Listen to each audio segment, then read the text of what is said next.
안녕하세요. 인천에 살고 있는 30대 후반 여성입니다.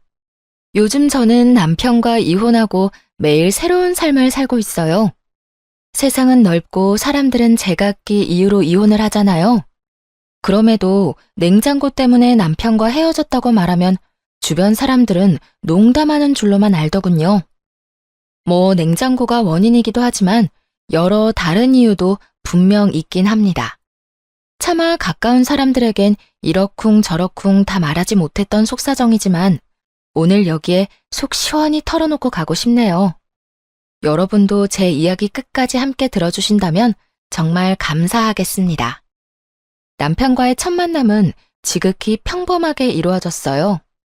지인의 소개로 만나서 남들처럼 연애하고 결혼했죠.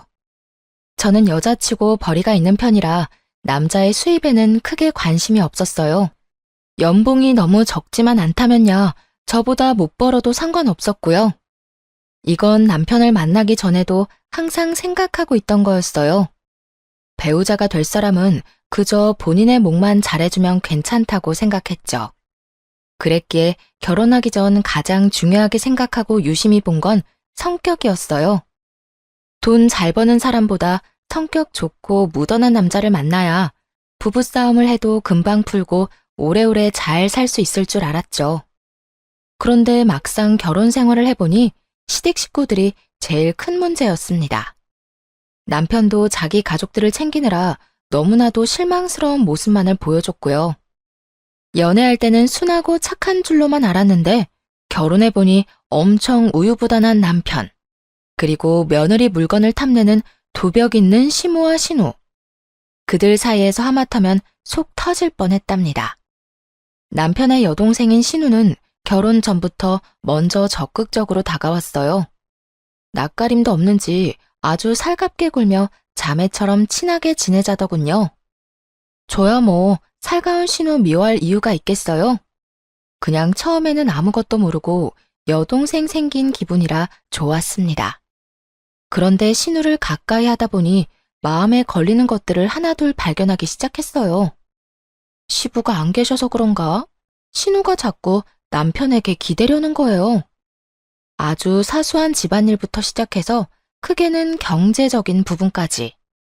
신우는 철없다 싶을 정도로 오빠인 남편에게 많이 의지하더군요.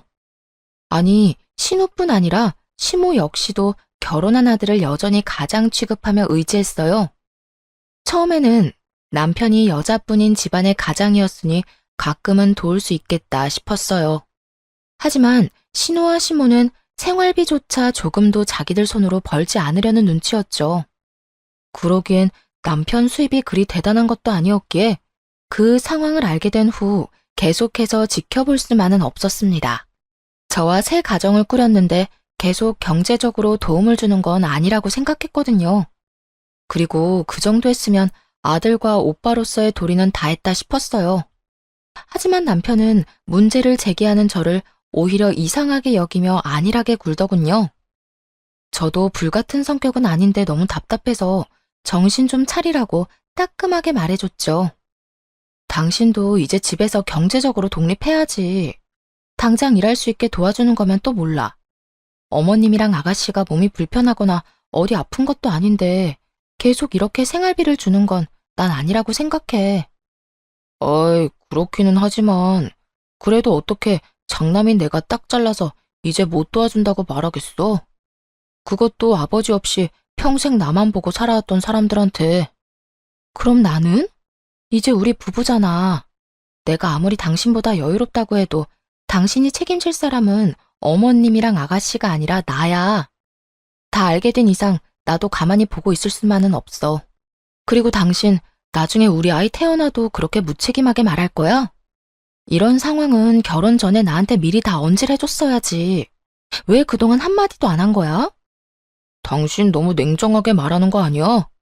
내가 결혼했다고 해서 식구들이랑 남이 되는 건 아니잖아. 그리고 난 당연히 말하지 않아도 당신이 눈치껏 내 사정 아는 줄 알았지. 그나마 수중에 빚이 없는 게 다행이라고 할 만큼 남편은 미련해 보였어요.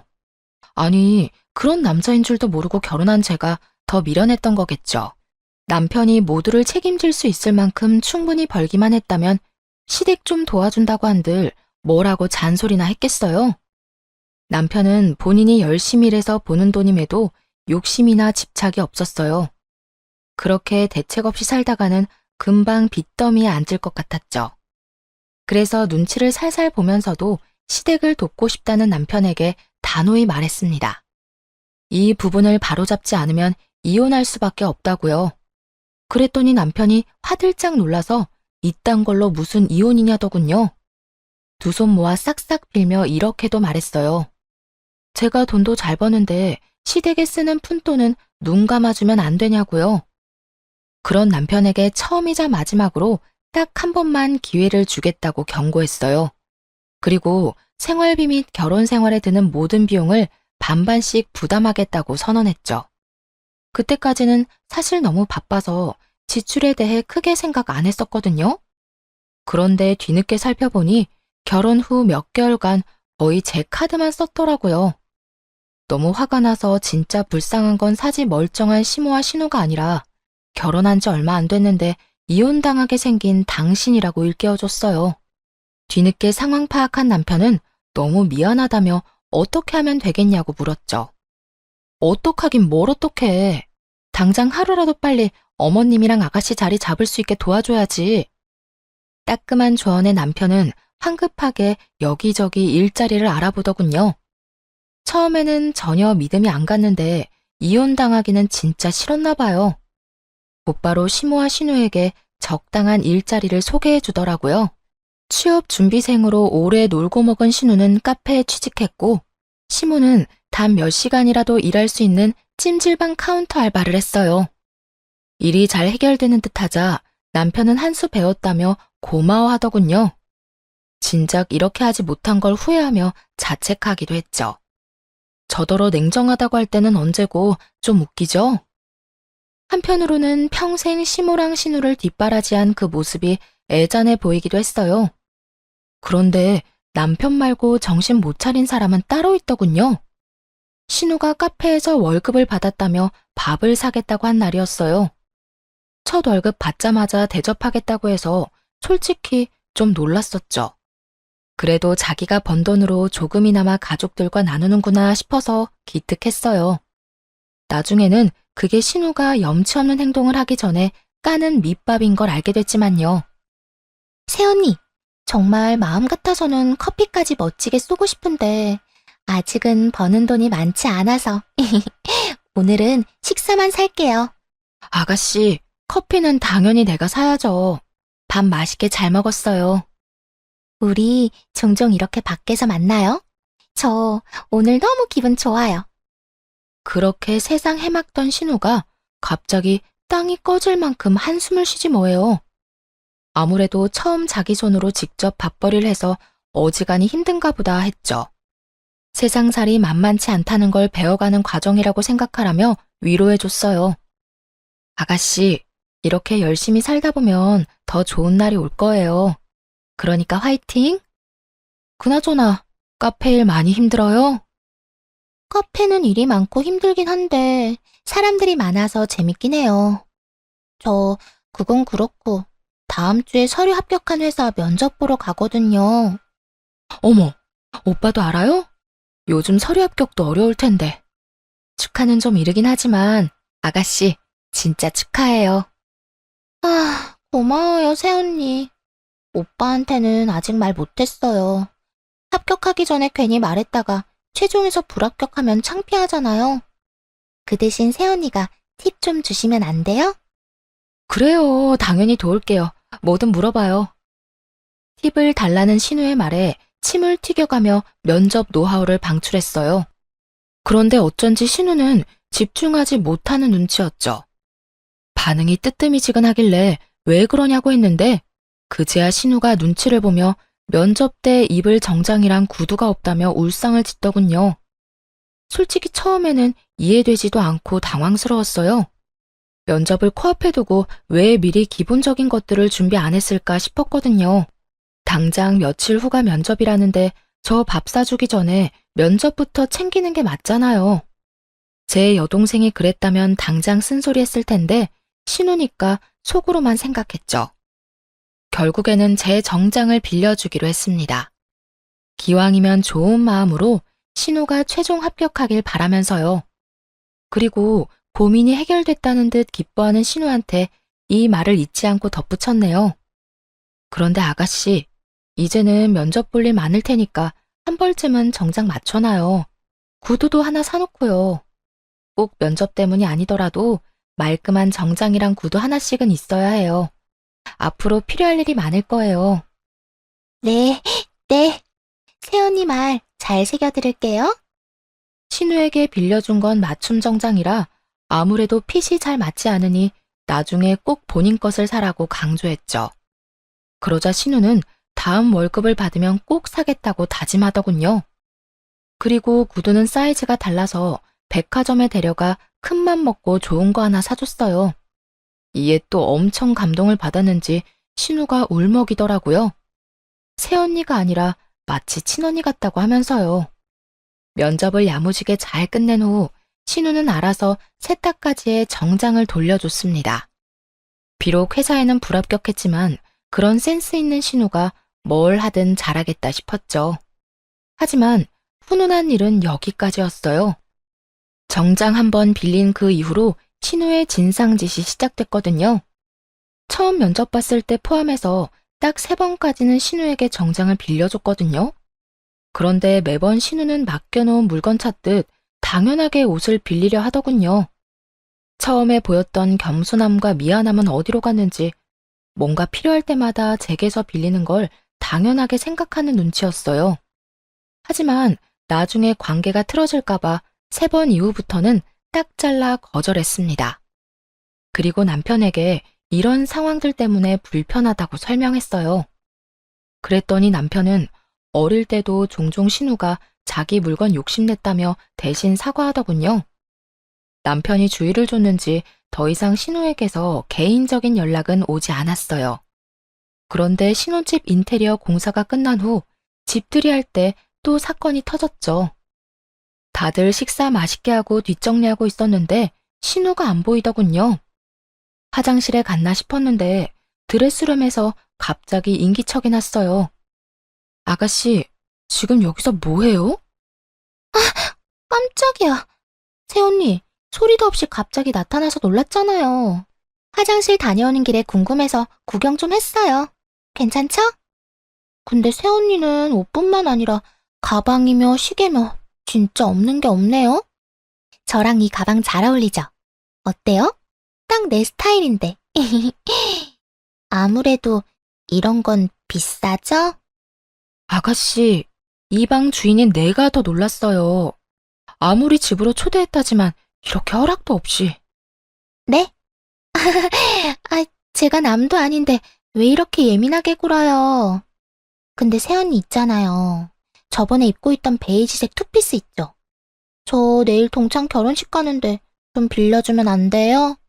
새언니 입었던 거 생각나서 옷장 열어봤는데 아무리 찾아도 안 보이더라고요. 뻔뻔스러운 신우 말에 순간 저희가 옷장 공유하는 친자매라도 된 줄 알았어요. 아니, 자매끼리도 그렇게 안 하지 않나요? 결혼한 지 얼마 안 되어 남편이랑도 서로 조심하면서 살고 있었는데 말이에요. 그런데 신우가 그렇게 비상식적으로 행동할 줄은 꿈에도 몰랐습니다. 아가씨, 그건 안 되겠는데요. 네? 뭐라고요? 못 빌려준다고요. 그러니까 그만하고 이제 나와요. 신우는 당황해서 말을 더듬더니 어느새 나타난 시모랑 눈빛을 주고받았어요. 아니나 다를까 짜고 치는 고스톱처럼 시모가 나서더군요. 아유, 결혼식이면 오랜만에 동창들 다 만날 텐데 신우이 기죽지 않게 새아가 네가 좀 도와주지 그러냐? 그게 뭐 어려운 일도 아니지 않니? 따로 돈 드는 것도 아니고. 기왕 빌려주는 거 센스 있게 머리부터 발끝까지. 알지? 아니, 옷만 빌리면 나머지 구두랑 가방이 전혀 조화롭지 않잖니. 마음씨 좋은 네가 빌려줄 거지?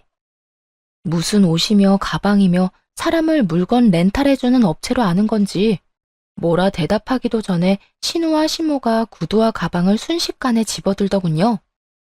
그 모습을 보고 너무 놀라 기함했어요. 다행히 설거지를 끝낸 남편이 때마침 나타났고 두 모녀에게 지금 뭐 하는 거냐고 큰 소리로 짜증을 내며 상황을 정리하더라고요. 아마 굳은 제 표정을 보고 눈치껏 사태를 파악한 거겠죠.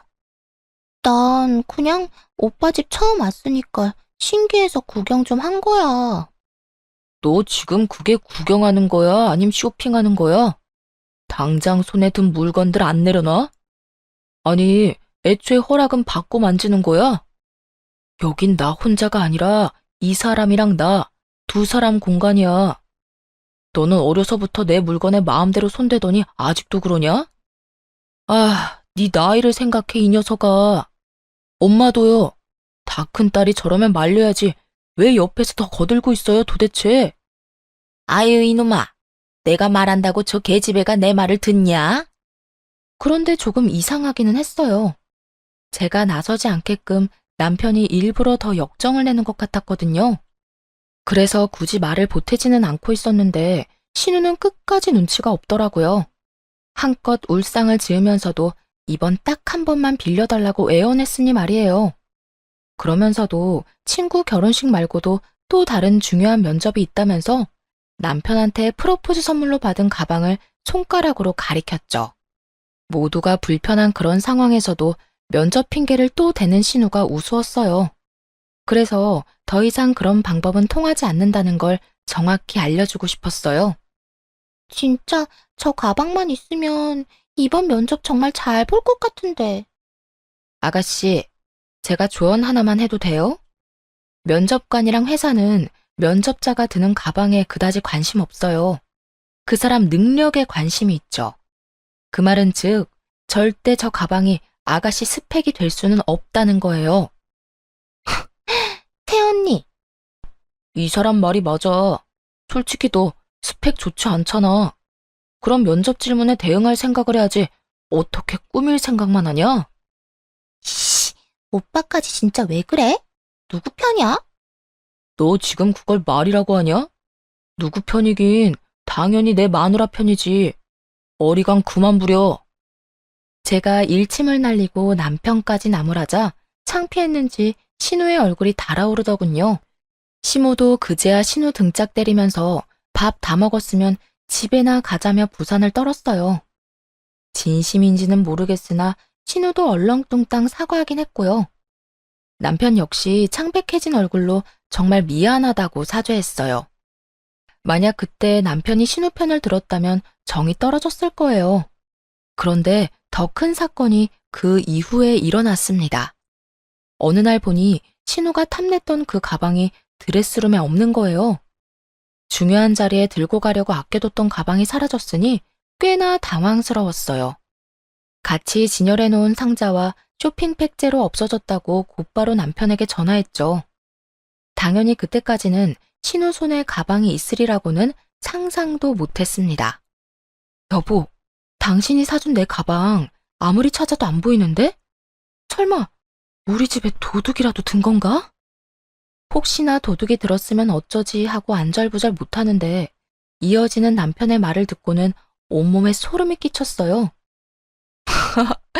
도둑은 무슨 도둑이야. 내가 가져갔지. 깨끗하게 쓰고 금방 다시 갖다 놓으려 했는데 벌써 알아버렸네. 안 그래도 말하려고 했어. 자기도 저번에 현지가 하는 말 들어서 알지? 진짜 중요한 면접이라는데 오빠가 돼가지고 무시하기도 그렇잖아. 빌려주는 게 어려운 일도 아니고 그때 충분히 따끔하게 말했으니까. 뭐? 그래서 그걸 나한테 물어보지도 않고 빌려줬다고? 당신 제정신이야? 아무리 당신이 선물해준 가방이라 해도 엄연히 내 건데 나한테 미리 말했어야지. 나 아가씨가 내 물건 욕심내는 거에 스트레스 받는다고 분명히 당신한테 말했었잖아. 그리고 면접을 보는데 화려한 명품 가방이 왜 필요해? 게다가 한 번도 합격했다는 소식이 없는데 중요한 면접이 뭐 그렇게 많대? 알고 보면 전부 물건 빌리고 싶어서 하는 핑계고 거짓말 아니야? 아니, 뭘 그렇게까지 화를 내. 당신이 이렇게 예민하게 구니까 그때 내가 엄마랑 현지한테 대신 화내줬잖아. 막말로 가방을 그냥 준 것도 아니고 동생한테 잠깐은 빌려줄 수 있는 거 아니야? 그렇게 남편이랑 결혼 후 처음으로 대판 싸웠어요. 남편은 자기가 선물한 건데 허락 없이 빌려줄 수도 있는 것 아니냐고 나오더군요. 제 앞에서 신우랑 시모에게 화낸 것도 다 자기 가족들 감싸려고 한 연기였던 거죠. 난 당신이 준 가방 아까워서 아직 한 번 제대로 들지도 않았다고. 뭐? 아니, 난 또 스크래치라도 날까봐 그대로 포장해 놓은 줄 알았지. 아예 한 번도 안 든 거였어? 난 진짜 몰랐어. 알았으면 다른 가방 빌려줬을 거야. 당신이 애초에 물어봤으면 이런 일도 없었겠지. 결국 친정에 가겠다고 짐을 싸기 시작하자 남편은 당장 신우한테 전화해서 가방 가지고 택시 타고 날아오라 했어요. 그 후에 언제 큰 소리 쳤냐는 듯 한껏 기죽은 채로 미안하다고 빌었고요.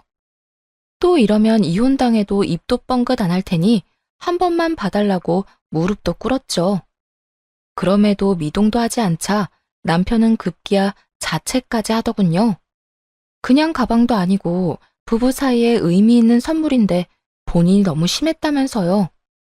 더 이상 사과도 듣기 싫었고 그런 남편 꼴도 보기 싫었어요. 한참 후 신우가 쭈뼛거리면서 시모와 함께 제 가방을 가져왔더라고요. 빌려준다고 하다가 또 당장 들고 오라니. 사람 놀리니? 아이, 엄마. 그런 게 아니라 내가 실수한 거야. 좋은 게 좋은 거라고 그게 뭐 대단한 일이라고 실수래. 다른 자매들처럼 옷이나 가방 같은 거 공유하면서 지내면 좀 좋아. 눈치 보는 신우와 달리 같이 온 시모는 뭣도 모르고 심술을 부렸어요. 좋은 거 많이 쓰는 거 다 아는데 신우한테 가방 하나 못 빌려주냐면서요. 신우가 새언니 생겼다고 얼마나 좋아했는데 어떻게 그러냐며 점점 선을 넘더군요. 어머님, 자매들이 제일 많이 싸우는 이유가 뭔지 아세요? 어릴 때부터 서로 물건을 공유해서예요. 또 제가 남편이랑 결혼한 거지 이 집의 언니로 입양된 건 아니잖아요? 그런데 계속해서 아가씨가 제 물건 쓰려고 한다면 아가씨뿐만 아니라 어머님도 편하게 못 볼 것 같아요. 남편이랑도 뜻이 안 맞으면 이혼하자고 지금 얘기 중이었고요. 이혼이라는 말에 또 놀란 남편은 시모한테 불난 집에 부채질 그만하라고 했습니다. 시모 역시 자기 아들 이혼이라도 당할까봐 놀랐는지 신우를 잡는 신용만 대충 하다가 화해 잘 하라며 집으로 돌아갔어요. 모든 상황에 진절머리가 나서 저는 결국 친정으로 짐 싸서 갔고요. 한 달을 꼬박 집에 안 가고 이혼 결심하고 있었는데 찾아와서 빌고 또 빌며 각서까지 쓴 남편에게 마지막으로 딱 한 번 기회 줬네요. 남편이 가방도 새로 사준다 했지만 거절했어요. 가방이 문제가 아니라 그 행동에 실망한 거였으니까요. 그 후로 시댁 일이라면 함부로 마음 쓰지도 않았고 알려고 하지도 않았습니다. 좋은 마음으로 행동하면 고마운 줄 모르고 선 넘으니까 남남처럼 지내려고 했죠. 남편도 제가 시댁 일에 뜨뜻미지근하게 반응해도 별말 못했죠. 그래서 웬만한 시댁 행사에는 알아서 혼자 갔다 오더라고요. 그렇게 시댁과 거리를 두니 부딪힐 일도 없고 남편과도 부부간의 일 아닌 다른 일로는 얼굴 붉히면서 싸울 일이 없었습니다. 하지만 그 평화는 곧 깨지고야 말았어요. 당연히 시모와 신우 두 모녀 때문에요. 사실 저는 전문직에 종사해서 남들보다는 좀 돈을 많이 만지고 있어요. 반면에 남편은 자영업자라서 수입이 들쭉날쭉해요. 계절에 따라 많이 벌 때는 제 2배 이상 벌지만 또 못 벌 때는 100만 원도 못 벌더라고요. 그래서 신혼집은 더 여유 있고 현금이 더 많은 제가 마련했어요. 정확히 말하자면 결혼 전부터 살고 있던 제 신축 아파트가 신혼집이 된 건데요. 집에서 독립한 지 얼마 안 됐을 때 결혼을 하게 됐거든요. 아무래도 싱글일 때 살던 집이니 신혼집을 새로 구할까 남편과 상의했는데 둘 다 그게 시간 낭비, 돈 낭비라 생각했어요. 가전제품도 다 새 것들이었기에 딱 침대만 바꾸고 다른 것들은 그대로 두었죠. 그래서 집과 혼수에 돈 쓴 건 거의 없다고 봐야 했어요. 대신 몇 년 동안만 이렇게 살고 나중에 가전제품은 남편이 다 교체하기로 했어요. 또 살다가 인테리어 공사도 남편 돈으로 하기로 했고요. 에어컨은 거실에 스탠드로 하나, 안방에 벽걸이로 하나 있었어요. 그건 역시 결혼 전에 구매했던 거죠. 그런데 남편이랑 저 둘 다 에어컨 바람에 취약해서 한여름에도 안방에 있는 에어컨은 잘 쓰지 않았어요. 그렇다고 아예 안 틀기는 더워서 거실 에어컨을 틀어놓고 안방 문만 열어놓았죠. 그러다 친정집 에어컨이 여름에 제일 더울 때 고장난 거예요. 부모님은 에어컨 AS 접수하고 기다리시다가 너무 오래 걸려서 새로 사셨는데요. 한창 바쁜 시즌이라 배송도 너무 오래 걸리지 뭐예요? 나이도 있으신 분들이 더위로 무척 괴로워하셔서 벽걸이 에어컨 가져가시라 했어요. 어차피 잘 안 쓰는 거였지만 부모님은 남편 의견도 물으라 하셨죠. 그래, 드리는 게 맞지. 그래도 사위 의견 물어봐 주셔서 감사한데 따지고 보면 당신이 결혼 전에 산 에어컨이라 당신 거잖아. 나는 소유권이 전혀 없는 건데 말이야. 정말 장인어른 장모님 속이 깊으시다니까. 그냥 드리는 건 아니야. 새 에어컨 사준다고 하시길래 그냥 냉장고로 바꿔달라고 했어. 어? 부모님인데 그냥 드리는 게 맞지 않아? 에이, 가족일수록 이런 일 얼렁뚱땅 넘어가면 안 돼. 그리고 엄마 아빠가 반대 입장이었어도 에어컨 그냥 안 주셨을걸? 남편은 어리둥절해 보였지만 저에게는 굉장히 익숙한 일이었어요. 저와 부모님은 가족 간이라도 금전거래나 선물 주고받는 건 확실히 했거든요. 무언가를 주면 무언가를 받는 게 당연했어요. 한마디로 기브앤테이크 매너가 확실했던 거죠. 남들이 보면 조금 냉정하다고 할 수도 있을 만큼요. 사실 부모님께서는 젊은 시절 오랜 기간 유학을 떠나셔서 한국보다는 미국 쪽에 가까운 정서를 갖고 계셨거든요. 그런 부모님을 보고 자라서 그런지 더 남편과 시댁 식구들이 이해 안 됐나 봐요. 어쨌든 에어컨을 드리겠다고 하니 부모님은 당연히 필요한 거 있냐고 물어보셨고 에어컨 대신 냉장고로 바꿔달라고 했죠. 남편은 마음이 불편하니까 그냥 받지 말자고 했고요. 그러면서 가족끼리 뭘 받냐고 그냥 드린 셈 치라는데 그게 오히려 저와 부모님에게는 더 불편한 일이었어요. 그래서 불편해할 필요 없다며 괜히 이렇게 말했죠. 걱정 마. 당신이 산 에어컨이 아니라 내가 산 에어컨이잖아. 엄마 아빠도 다 알고 받았으니까 우리는 그냥 냉장고 받으면 돼. 서운해하시지 않을까?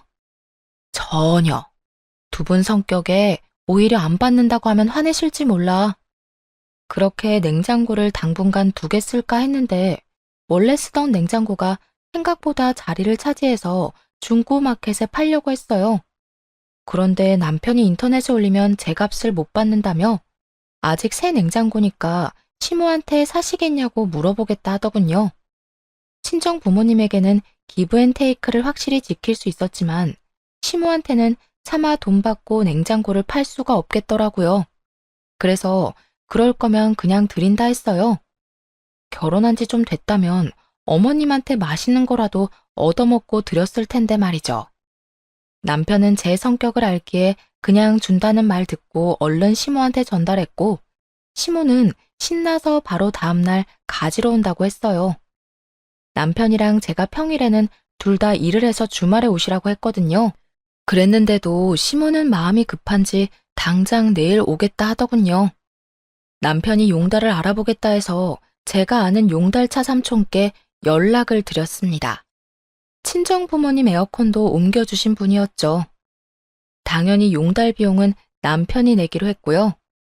시모한테 집 비밀번호를 가르쳐주고 삼촌께는 따로 잘 부탁드린다 했어요. 그때 시모한테 아는 삼촌이라 말했으면 좀 상황이 달라졌을까요? 아무튼 아는 분이라고 따로 귀뜸은 못했어요. 그렇게 시모는 남편과 제가 일하는 동안 낮에 방문해서 용달 삼촌 차를 같이 타고 냉장고 가지고 시댁으로 갔어요. 그런데 일 끝나고 집에 와보니 부모님이 사주신 새 냉장고가 없는 거예요. 결혼 전에 샀던 헌 냉장고만 덩그러니 남아있더군요. 처음에는 놀라서 곧바로 남편에게 전화했는데 운전 중인지 받질 않더라고요. 흥분을 가라앉히고 침착하게 시모에게 전화했어요. 어머님, 냉장고가 바뀌었어요. 제가 드린다고 했던 건 그 냉장고가 아니거든요. 어머머, 얘. 너 설마 이 시어미한테 감히 헌 냉장고를 쓰라고 할랬냐? 가만 보니까 너무 시댁을 편하게 생각하는 거 아니니? 아니, 당연히 어른인 내가 새 냉장고 쓰는 게 맞지. 어디 감히 쓰려던 걸 주려 해? 부모님께 그렇게 배웠니? 분명 남편이 시모에게 제대로 말하는 걸 들었거든요. 원래 쓰고 있던 냉장고를 팔 생각인데 혹시 필요하냐고요. 시모는 중고라도 거의 새 것 아니냐며 갖고 싶다고 절대 팔지 말라고 했고요. 그런데 말도 안 되는 논리로 친정 부모님이 사준 새 냉장고를 꿀꺽하려 하더군요. 최대한 침착하고 차분하게 말하려고 했는데 부모님한테 그렇게 배웠냐는 시모의 막말에 이성적인 판단이 안 됐어요. 그거 제 돈으로 산 것도 아니고 저희 부모님이 사주신 거 뻔히 아시잖아요. 저희 집에서 침대 빼고 유일한 새 가전제품인데 그게 그렇게 가지고 싶으세요? 긴 말 안 할게요, 어머님. 내일 용달차 다시 부를 테니까 문 열어주세요. 줬다 뺏기라도 하겠다는 거야, 너 지금? 아이고, 사돈 이해 못하실까봐 그래? 걱정하지 마라. 내가 쓴다 하면 오히려 더 좋아하실걸? 애초에 제가 드린 적이 없는데 무슨 말씀이세요? 어머님이 마음대로 가져가신 거잖아요. 아들 결혼할 때 한 푼 보태지도 않으셨으면서 있는 살림마저 빼앗아 가시니 기가 막혔어요. 시모에게는 도저히 상식이 안 통하더군요. 어쩔 수 없이 남편에게 냉장고 찾아오라고 했죠. 그런데 남편이 뭐라고 했는 줄 아세요? 그 말을 듣자마자 이성의 끈이 딱 풀려버렸답니다. 번거롭게 꼭 그래야 해? 그냥 쓰던 냉장고 계속 쓰면 되잖아. 내가 보기엔 둘 다 새거더만. 아무거나 써. 늙은 노인네가 신형 냉장고 쓰고 싶어서 가져갔나 본데 그걸 또 뺏으려고? 좀 너무한 것 같아, 당신도. 저번부터 가족끼리 왜 이렇게 냉정하게 굴어? 뭐? 그게 네 냉장고야? 너라니 남편한테. 난 네가 네 엄마한테 쓰던 냉장고 주고 싶다 해서 오케이 한 죄밖에 없어. 문제가 생겼으면 네가 해결해야지. 아, 진짜. 그까짓 냉장고로 너무하게 구네. 어이가 없어서 남편에게 그까짓 냉장고 다시 못 찾아오면 이혼이라고 선언했어요. 사실 속으로는 냉장고를 되찾아와도 이혼하자고 할 생각이었죠. 남편은 무슨 냉장고 하나로 이혼이냐고 넌 툭하면 이혼 타령이냐며 버럭하더군요. 본인이 결혼 잘못해서 자기 엄마 불쌍하다고 덧붙이길래 일침 날려줬어요. 그렇게 마음 쓰이면 네 돈으로 어머님 집이랑 가전도 다 마련해드리지 그래? 내 집에 내가 산 가구랑 가전제품들로 살아서 넌 결혼하는데 영혼 들었잖아. 그런데 뭐가 그렇게 불만이 많아? 나랑 이혼하고 어머님이나 챙겨드려. 그러자 남편은 할 말을 잃더라고요. 당연하죠. 제 말이 다 맞으니까요. 아니, 신우도 그렇고 시모도 그렇고 왜 이렇게 뻔뻔한 거죠? 처음이 어렵지 나중에는 더 쉽게 그런 행동들을 할 거 아니에요. 지금은 냉장고, 다음에는 또 뭘 달라고 할지 생각만 해도 스트레스였어요. 콩난데 콩나고 팥난데 팥난다는 말이 사실이었죠. 쪽팔리게 냉장고 때문에 이혼하게 생겼네. 나도 어디 가서 냉장고 때문에 이혼했다고 말할 거 생각하니까 쪽팔려. 남편은 이번에는 진짜 이혼당하겠다 싶었는지 시모한테 전화해서 따지더군요. 왜 엄마 때문에 아들이 피해봐야 해요? 내일 용달차 가면 문 꼭 열어주세요. 징글징글하네 정말. 기어코 가져가겠다는 거야? 알았다 알았어. 치사하고 더러워서 준다. 시모는 마지못해 알겠다고 했어요. 냉장고만 무사히 돌아오면 남편을 당장 내쫓을 생각이었죠. 용달차 삼촌한테도 곧바로 전화해서 번거롭게 해서 죄송하다고 사과드렸어요. 삼촌, 죄송해요. 뭔가 착오가 있었나 봐요. 비용은 제가 섭섭하지 않게 챙겨드릴게요. 내일 한 번만 더 부탁드려요. 그런데 한참 머뭇거리며 뜸을 들이던 삼촌이 곧 충격적인 말을 했습니다. 근데 말이야, 너 가방도 주기로 한 거 맞아? 네? 무슨 가방이요? 아주 비싸 보이는 가방이었어. 아니, 냉장고에 얼마든지 옮겨줄 수 있지. 그런데 내가 마음이 찜찜해서 혼났다. 너한테 바로 이야기할까 말까 하다가 오지랖 같아서 가만히 있었는데 상황 돌아가는 거 보니까 뭔가 이상해서 그래. 다름 아니라 삼촌이 냉장고 가지러 왔는데 이미 시무랑 젊은 여자가 있더랍니다. 상황상 젊은 여자는 신우인 것 같더라고요. 둘은 냉장고를 옮기는 그 짧은 시간 동안 제 흉을 엄청 보더래요. 삼촌은 굳이 아는 척하기 그래서 잠자코 듣고 계셨고요. 그런데 냉장고를 한창 힘들게 옮기고 있을 때 시무랑 신우가 어떤 방에서 가방을 하나씩 들고 나오더래요. 처음에는 정신이 없어서 당연히 들고 왔던 가방이겠지 싶었는데 생각할수록 그들의 차림새랑 정말 안 어울리는 비싼 가방이라 이상하더랍니다. 삼촌의 말을 듣고 바로 옷방으로 가서 이것저것 살폈어요. 누군가 들어온 흔적이 분명 있더군요. 평소에 드는 가방만 계속해서 드는 습관이 있어서 최근에는 남편이 사줬던 그 가방만 들고 다녔거든요. 그래서 몇 년씩 안 쓰고 상자째로 보관하는 명품 가방들 몇 개가 있었죠. 혹시나 해서 하나씩 다 열어봤는데 딱 2개가 없어졌더라고요. 아마 제가 쓰는 것만 쓰는 걸 안 신우가 시무랑 하나씩 가져간 듯 했습니다.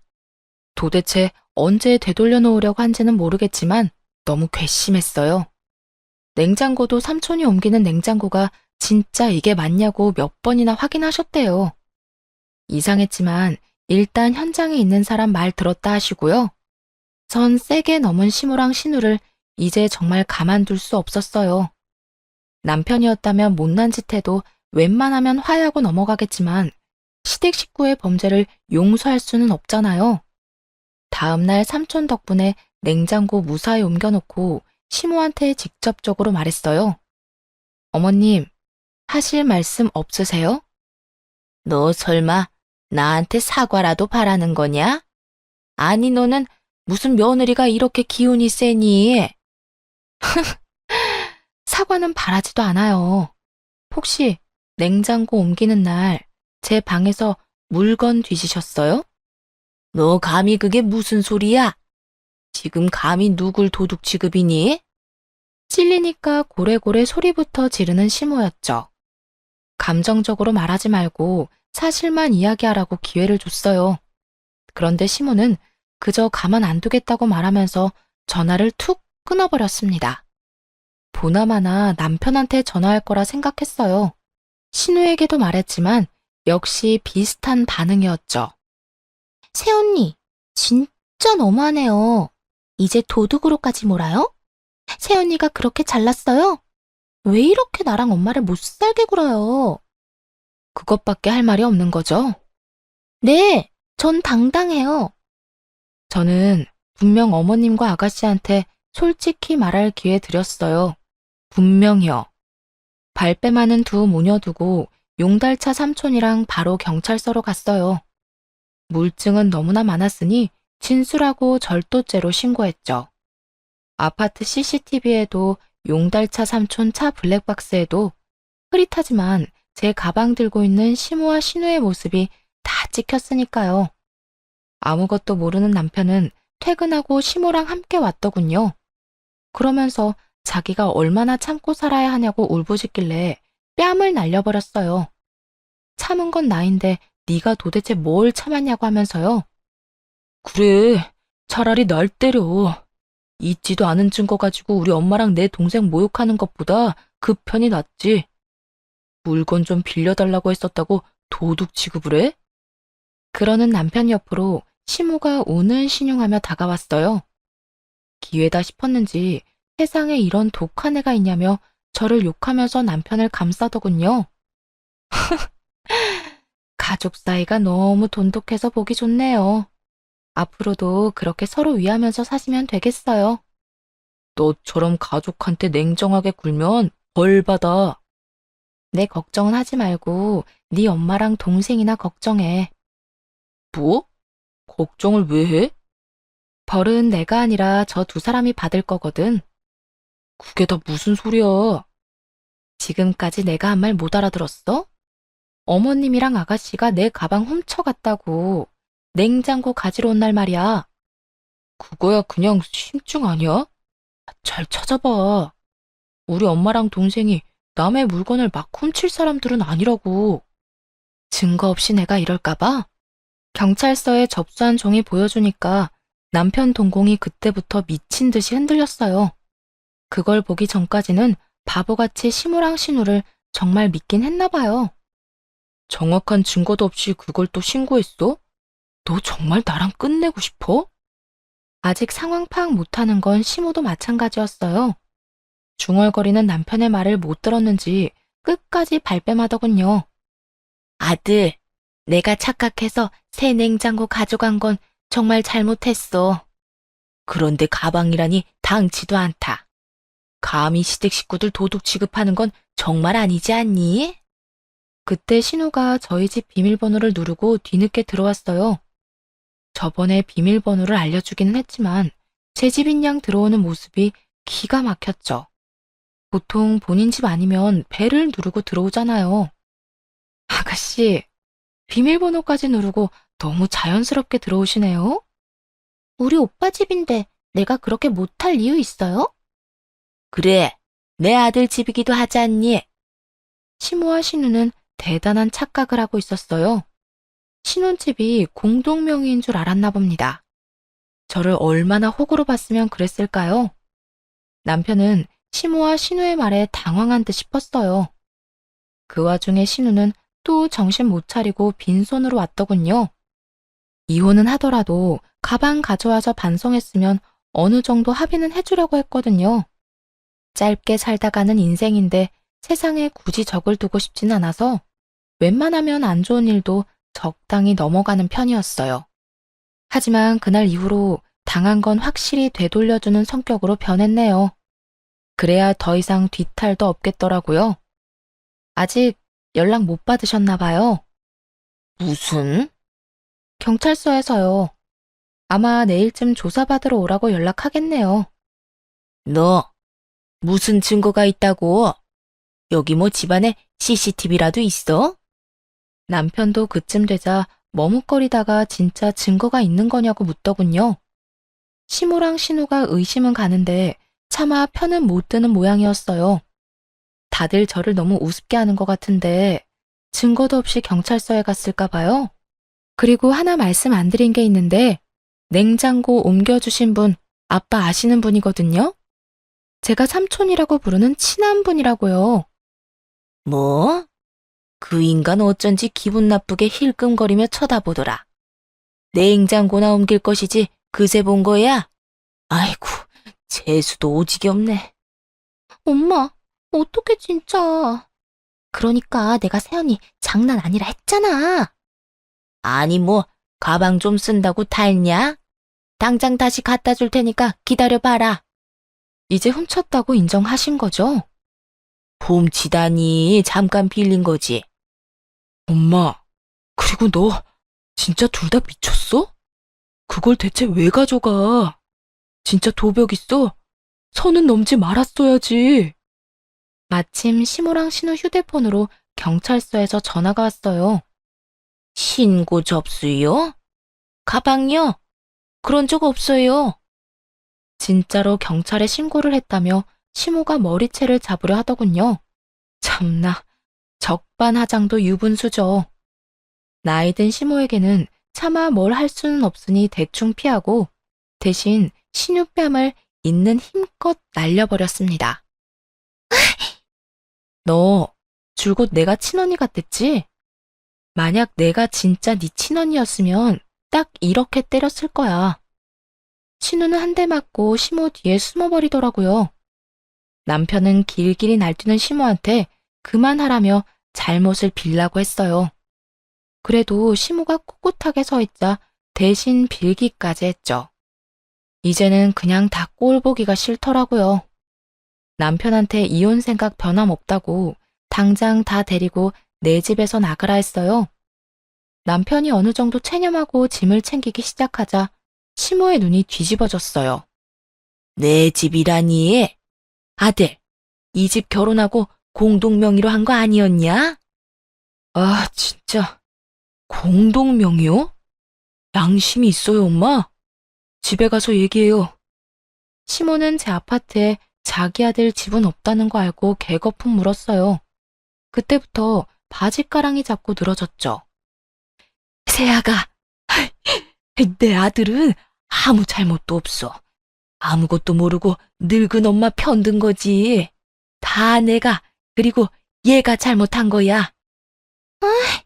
엄마가 세연이 얄밉다고 골탕 먹이고 싶다면서 가방 가져가자고 했잖아. 난 적어도 물건 빌리려고 했지. 뭘 훔치거나 하진 않았어. 엄마 때문에 내 인생 망하면 어떡해? 너 이거 조용하지 못해? 새언니, 내가 바로 집 가서 가방 가져올게요. 제발 나 좀 봐주세요. 엄마는 다 늙었지만 저는 앞길이 창창하잖아요. 남편 손에 끌려간 시모랑 신우는 잘못했다며 계속 전화를 했어요. 짜증나서 경찰관 통해서만 연락하라고 따끔하게 말해주고 차단했죠. 따지고 보면 귀책 사유는 남편에게 있었지만 소송 시간도 아깝더라고요. 그래서 남편에게 몸만 조용히 나가라고 했어요. 정말 1분 1초도 같이 있기 싫었고 더는 부부로 엮여있는 것조차 싫었거든요. 남편이 이혼은 하기 싫다며 계속 붙잡길래 마지막으로 물었어요. 소송에서 위자료 내놓으라 하면 조용히 꺼져 줄 거냐고요. 그러자 돈은 또 주기 싫은지 깨갱하더니 순순히 물러나더군요. 전 신우, 전 시모가 진술한 내용도 봤어요. 제가 물건 안 빌려주니까 얄미워서 잠시 가방 가져갔다고 했더군요. 당연히 절대 합의 안 해줄 생각입니다. 아직 전 시모와 전 신우가 어떻게 될지는 모르겠지만 이혼은 문제없이 잘했네요. 그렇게 가족 생각하던 전 남편은 가족들에게 본인 이혼당한 거 책임지라 했대요. 두 모녀는 말할 것도 없이 자기들 잘못 생각은 안 하고 전 남편한테 결혼을 잘못했다고 맹 비난을 했다고 하고요. 여러모로 정말 대단한 사람들이었어요. 여러분이 보시기에도 이상한 쪽이 저인가요? 합의 안 해준다고 냉정하다고 비난하셔도 어쩔 수가 없습니다. 바늘 도둑이 소도둑이 된다고 지금 따끔하게 혼나야 앞으로 큰일이 안 생기죠. 제발 그들 인생을 본인 손으로 망쳤다고 깨닫는 날이 왔으면 좋겠어요. 비록 비상식적인 집안과 엮여 시간과 돈을 낭비했지만 값진 경험했다고 생각해요. 아, 도둑 맞았던 가방도 되돌려 받았어요. 이참에 전 남편한테 선물 받았던 가방과 안 쓰는 가방들도 다 처분했네요. 물론 이런 염치 없고 독한 시댁만 있다고 생각하진 않아요. 고부 갈등 없이 잘 지내는 친구들도 주변에 많거든요. 결혼 전에는 하나 해주면 오히려 열을 돌려주려는 그 관계들을 보면서 저도 모르게 결혼에 대한 환상을 품었는지도 모르겠습니다. 그래도 괜찮아요. 액땜했다고 생각하고 남은 인생 열심히 살려고 합니다. 지금까지 긴 사연 들어주셔서 감사합니다.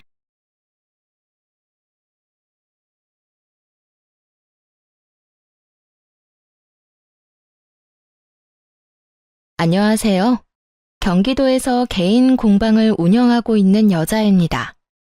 다른 공방들처럼 예약제로 운영하고 있어서 쉬는 날은 자유로운 편인데요.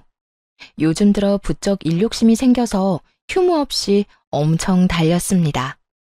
사실 얼마 전에 이혼을 해서 일부러 잡생각하지 않게끔 일에 몰두한 것도 있어요. 오늘은 큰 마음 먹고 오랜만에 휴일을 만끽하며 제 이야기를 털어놓으려 합니다. 여러분께서도 같이 사연 들어주시고 새 출발을 응원해주시면 감사하겠습니다. 어릴 적 제가 나고 자란 동네는 부잣집 많기로 소문난 곳이었어요. 저희 집은 외제차 여러 대 보유하고 운전기사 고용하고 이런 집은 아니었습니다. 그래도 비교적 여유로운 부모님 덕분에 돈 걱정 없이 좋은 환경에서 살았죠. 성인이 된 이후에는 본가의 땅값이 예전보다 더 많이 올랐더라고요. 그래서 부모님은 집을 팔고 새 아파트로 입주하셨어요. 남은 돈으로는 두 분의 노후를 준비하셨고 그 다음으로는 꽤 오래전부터 소유하고 있던 5층짜리 건물을 제게 선물해 주셨죠. 늦둥이 외동딸이라 그런지 할 수 있는 건 다 해주고 싶어 하셨거든요. 아낌없이 지원받은 만큼 부모님께 조금도 실망스러운 모습 보이기 싫었어요. 하지만 그럼에도 결혼 생활을 억지로 이어갈 수는 없었답니다. 부모님이 주신 5층 건물 중 1층은 처음부터 제 가죽 공방으로 썼어요. 사실 공방이라는 게 수입이 엄청 들쑥날쑥합니다. 부모님 덕에 월세를 받을 수 있어서 그나마 꿈은 지킬 수 있었죠. 어릴 때는 너무 들뜬 나머지 건물주 됐다고 여기저기 자랑하고도 싶었어요. 하지만 부모님은 그 누구에게도 말하고 다니지 말라고 신신당부하셨죠. 그래서 가까운 친구는 물론이고 결혼할 사람에게도 굳이 밝히지 않았어요. 마이너스 재산이 아니라면 알릴 필요는 없다고 생각했거든요. 결혼 전 예비시댁에 인사하러 갔을 때 일이에요. 과일 바구니를 사기는 했지만 여전히 손이 좀 허전하길래 구하기 어렵고 질 좋은 가죽으로 예비 시모의 지갑을 만들어 갔습니다. 장보러 갈 때 쓰는 편하게 들 수 있는 지퍼 달린 지갑을 만들어 드리고 싶었죠. 그런데 예비 시모는 제 선물을 대놓고 안 좋아하더군요. 그래도 센스 있는 예비 신랑이 세상에 하나뿐인 거라며 치켜 세워준 덕분에 다행히도 자존심만은 지킬 수 있었습니다. 예비 신랑뿐만 아니라 형님 될 분도 실력이 대단하다고 칭찬해 주셨고요. 형님은 어떻게 이렇게 귀한 걸 만들었냐면서 자기도 받을 수 있냐고 물으셨어요. 시모에게서 바랬던 반응이 형님에게서 나오자 기분이 좀 이상했죠. 꼭 만들어드리겠다고 했더니 고마웠는지 형님이 그날 하루 종일 잘 챙겨주셨어요. 그때부터 형님만큼은 언제나 내 편이겠구나 직감했던 것 같아요. 시모는 밥 먹는 내내 시큰둥하다가 뜬금없이 부모님이 어디 사시냐고 물어봤어요. 대답하니 땡땡동이면 땡땡 아파트 있는 곳인가 하며 혼자 중얼거리더군요. 맞다고 하니 또 무슨 일 하시냐고 형식적인 질문을 하길래 사업하신다고 대답했죠. 머릿속으론 이 불편한 자리가 언제 끝나나 생각하면서요. 그런데 그때부터 시모의 눈빛이 갑자기 초롱초롱해지더군요. 가라앉았던 목소리도 전과는 다르게 높아졌고요. 게다가 한쪽으로 치워둔 제 선물을 다시 주섬주섬 꺼내보더니 마치 방금 선물 받은 것처럼 지갑 너무 잘 쓰겠다면서 해맑게 웃는 거 아니겠어요? 부모님 배경 듣고 태도가 싹 바뀐 시모를 보며 좀 속보인다 싶었어요. 그나마 식사 자리 다 끝나고 민망해하는 예비 신랑의 사과에 마음을 풀 수 있었죠. 결혼 생활 해보니까 그때 남편을 시원하게 뻥 찼어야 했는데 하고 후회됐어요. 모자란 남편보다 형님이 훨씬 더 든든한 존재가 돼주셨거든요. 시모는 뭐 말할 것도 없이 최악이었네요. 물론 결혼하고 얼마 동안은 엄청 잘해주는 척 했습니다. 그런데 시모의 이중성을 알게 된 이후로 도무지 못 견디겠더라고요. 때는 결혼 후 맞이한 첫 명절날이었어요. 신혼여행 다녀오고 나서 한동안 삶에 치여 바쁘게 지냈기에 공식적으로 처음 시댁에 방문하는 날이었죠. 그날부터 시모의 만행은 시작됐습니다. 똑같은 며느리인데 시모는 민망할 정도로 형님과 저를 대놓고 차별하더군요. 저를 마구 구박했느냐고요? 아니요. 시모는 형님에게만 일을 시키고 어떻게든 트집을 잡아서 형님만 혼내더라고요. 아이고, 오늘은 그냥 명절이 아니야. 우리 새아가 귀한 새 사람들인 첫 명절이라고. 알지? 너 제대로 해야 한다. 네, 어머님. 평소보다 더 신경 써서 음식할게요. 새아가, 너는 나랑 가서 이야기 좀 하자꾸나. 어머님, 저도 형님 음식하시는 거 도울게요. 어머, 네가 뭘 안다고 그래? 어디 음식 할 줄이나 알고? 처음이니까 너무 애쓰지 않아도 된다. 음식은 첫째가 다 할 테니까 넌 걱정 말아라. 아니, 그래도. 그래, 동서. 난 괜찮으니까 오늘은 편하게 있어. 너무 불편해서 곤란한 얼굴로 형님 쪽을 보자 형님은 웃으면서 괜찮다는 신호를 보내셨어요. 솔직히 그때까지는 진짜 제가 서투니까 시모가 손을 못 대게 하는 건가 싶었거든요. 그런데 지켜보니 그냥 형님과 저를 차별하는 거더라고요. 시모는 음식하는 형님을 가만두지도 않고 툭 하면 거실로 호출했는데 형님은 짜증 부리는 기색 한 번 없이 온화한 웃음을 지으셨어요. 거기다 시모는 저는 우리 새아기 하면서 부담스럽게 부르면서 형님은 그저 예 라고 차갑게 부르는 거 있죠. 예, 너 잠시 여기 좀 와보렴. 네, 어머님. 뭐 필요하세요? 기름 냄새가 온 집안에 퍼지니까 속이 너무 안 좋구나. 요한마트 가서 콜라 몇 병 좀 사와. 어머님, 그럼 매실을 타드릴까요? 콜라보다 더 건강에 좋을 거예요. 아니, 넌 내가 콜라 얘기하는데 무슨 매실 타령이니? 아유, 지겨워 정말. 세아가, 쟤는 항상 저렇게 시험인 날 가르치려 든단다. 그냥 콜라 사오기 싫으면 싫다고 해. 에이, 어머님, 아직도 저를 모르세요? 콜라 사오기 싫으면 싫다고 솔직하게 말씀드리죠. 냉장고에 매실청 한가득 있길래 한번 말씀드려 본 거예요. 그럼 얼른 가서 사올게요. 어머머, 너 보자 하니까 정말. 지금 세아가 앞에서 나 약 올려? 형님, 어머님, 제가 얼른 가서 콜라 사올게요. 형님 혼자서 계속 고생하고 계신데 저는 아무것도 안 했잖아요. 심부름이라도 하게 해주세요. 그럼 그럴래, 동서? 고마워. 처음에는 형님이 시모에게 꼼짝 못하는 줄로만 알았거든요. 그런데 다행히도 할 말은 다 하고 계시더라고요.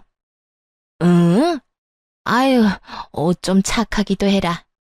예, 네 동서 마음씨 예쁜 거 봐라. 우리 둘째가 신부감은 잘 골랐어, 정말. 어머, 어머님, 그런 말씀하시면 장남이 서운해할걸요? 제가 다 잃을 거예요. 으유, 내가 뭐 말을 못한다. 남들은 아무것도 모르고 착한 맏며느리를 잡는다고 하는데 아주 억울해 죽겠어. 그럴 리가 있나? 내가 오히려 당하는 입장이구만. 사실 제 눈에는 시모가 못살게 구니까 형님도 맞받아치는 걸로 보였어요. 하지만 시모는 자기가 피해자라고 하소연하면서 형님을 엄청 흉보더라고요.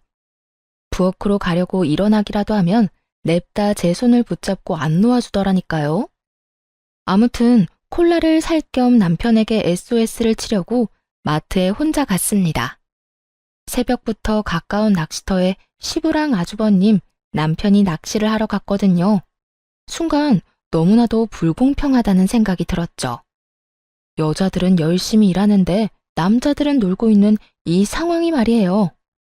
여보, 언제 오는데? 빨리 와. 좀 걸릴 것 같은데. 혹시 무슨 일 있어?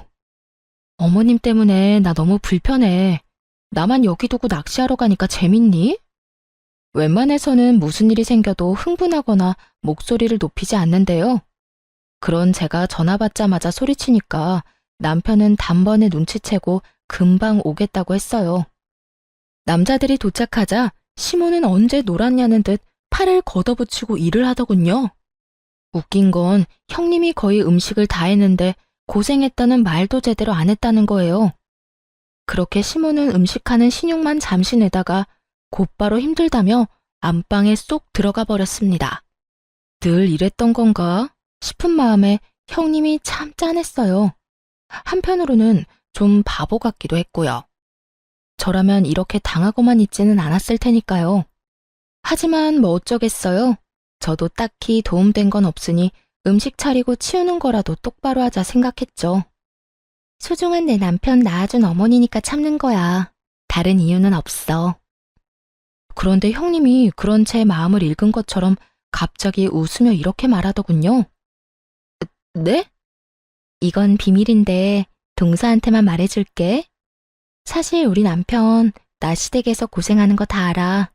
그래서 친정 가면 나처럼 똑같이 집안일하고 음식해. 나도 처음엔 그럴 필요까진 없다고 생각했거든. 근데 남편이 나서서 그렇게 해주니까 내 마음에 응어리는 안 생기더라. 그냥 동서가 나 불쌍하게 쳐다보길래 그렇다고 말해주고 싶었어. 동서도 중간에서 힘들지? 미안해. 형님, 죄송해요. 에이, 동서가 죄송할 게 뭐가 있어. 형님에게 딱 걸린 것만 같아 조금 부끄럽기도 하고 미안했어요. 형님이 참 대단해 보이고 아주버님도 현명하신 것 같았죠. 남편은 만약 나에게 이런 일이 생긴다면 어떻게 할지 궁금해지기도 했고요. 한편 시모는 형님을 정신적으로도 공격하더군요. 은근히 형님 집안 뭐 볼 거 있냐며 흉보기도 했는데 뭐 그것까지는 참았어요. 그런데 점점 같이 뒷말하기를 원하더라고요. 한 식구인데 이간질하는 게 너무 싫어서 잘 모르겠다는 얼굴로 무건수행했죠. 그랬더니 나중에는 그게 마음에 안 들었던 모양인지 시모에게 딱 찍히고 말았죠. 우리 둘째는 부모님이 땡땡 아파트에 살아서 든든하겠어. 나중에 당연히 네가 물려받을 거 아니야. 네? 그건 엄마 아빠 노후자금이자 보금자리인걸요. 뭐 그 정도 아파트 가지고 계신 거면 사돈네 형편 말에 뭐 하겠니? 당연히 노후자금 외에도 여유 있으시겠지.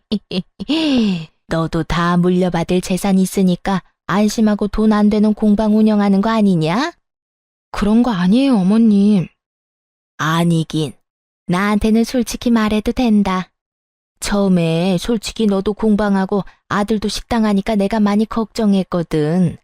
한 명이라도 수입이 일정해야 하는데 둘 다 들쭉날쭉 고정적인 수입이 없잖니.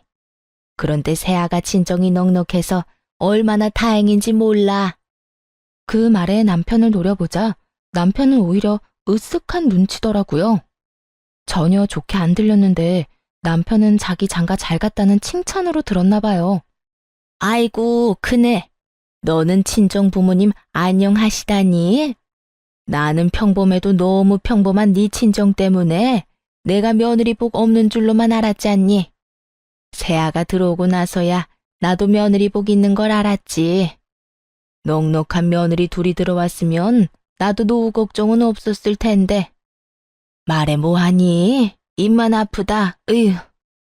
이번에는 형님도 기분이 상하신 것 같았어요. 아까처럼 대답하거나 온화한 웃음을 짓는 대신 그저 입을 꾹 다무셨거든요. 분위기를 망치기 싫어서 억지로 참는 눈치였죠. 그런데 속이 뻥 뚫리게 시원했던 건 아주버님의 말이었어요. 어머니, 제가 태어나 가장 잘한 일이 이 사람이랑 결혼한 거예요. 매년 조상님들 드시라고 제사 음식 해온 게 누군데요? 어머니 노후는 못 챙겨도 조상님들 사후는 이 사람이 챙기고 있잖아요. 나중에 엄마 돌아가시면 제사 안 지내도 돼요? 아들, 말을 왜 그렇게 무섭게 하니? 그럼 어머니는 왜 그렇게 말을 밉게 하세요? 아주버님의 말에 시모는 깨갱하고 그 앞에서는 더 이상 별말 못했어요. 대신 뒤에서 형님을 더 괴롭혔죠. 차례상 녹그릇이며 다 같이 먹은 식사 그릇까지 혼자 설거지를 다 하라는 둥. 친정에 아주버님 먼저 보내고 집안일 돕고 가라는 둥. 형님에게 이것저것 시키며 무슨 가정부 고용한 사람처럼 굴었습니다. 단순히 며느리에게 일을 시키는 게 아니라 모욕감을 주려고 하는 듯 보였어요. 아가, 우리 둘이 남자들 사우나 다녀올 동안 명절 특선 영화나 보자꾸나. 과일도 같이 먹을까? 뭐 좋아하니? 어머님, 그럼 저 형님 도와드리고 형님이랑 같이 올게요. 먼저 과일 드시면서 편하게 영화 보고 계세요. 뭐하러 그러니? 너 지금 착한 척 하는 거니? 이제 보는 사람도 없는데 굳이 안 그래도 된다. 네? 착한 척이 아니라요, 어머님. 녹그릇이 많이 무겁기도 하고 형님 혼자 설거지 하시기엔 양이 너무 많잖아요. 음식도 형님이 다 하셔서 제 마음이 불편해서 그래요. 예, 기가 막혀서 참나. 그게 바로 착한 척이야. 너 지금껏 제 고생은 다 시켜놓고 갑자기 돕겠다는 게 무슨 말이니? 내가 예쁘다 예쁘다 해주니까 시험이 말이 지금 웃음니? 잔말 말고 영화나 보자니까. 네? 동서, 난 괜찮으니까 어머님이 하자는 대로 해드려. 갑자기 제 탓을 하는 시모의 말에 깜짝 놀랐어요. 형님은 이미 이런 고집을 수없이 겪었다는 듯 억지 웃음을 띤 얼굴로 저를 만류했죠. 아마 저까지 시모에게 미움을 살까봐 도와준 듯 했습니다. 들었지? 제가 그러라잖니. 하지만 며느리를 함부로 하대하는 시모를 더는 견디기 힘들더군요. 그래서 소파에서 벌떡 일어나 설거지 금방 하고 오겠다고 말했어요. 그냥 시모의 말대로 해버리면 앞으로 더한 걸 요구할 것 같아서 아주 오싹했거든요. 어머님, 저 손으로 일하는 직업이라 설거지도 깨끗하고 빠르게 엄청 잘해요. 가서 금방 설거지하고 올게요. 그리고 명절에는 따로 형님한테 용돈 좀 챙겨주셔야겠어요.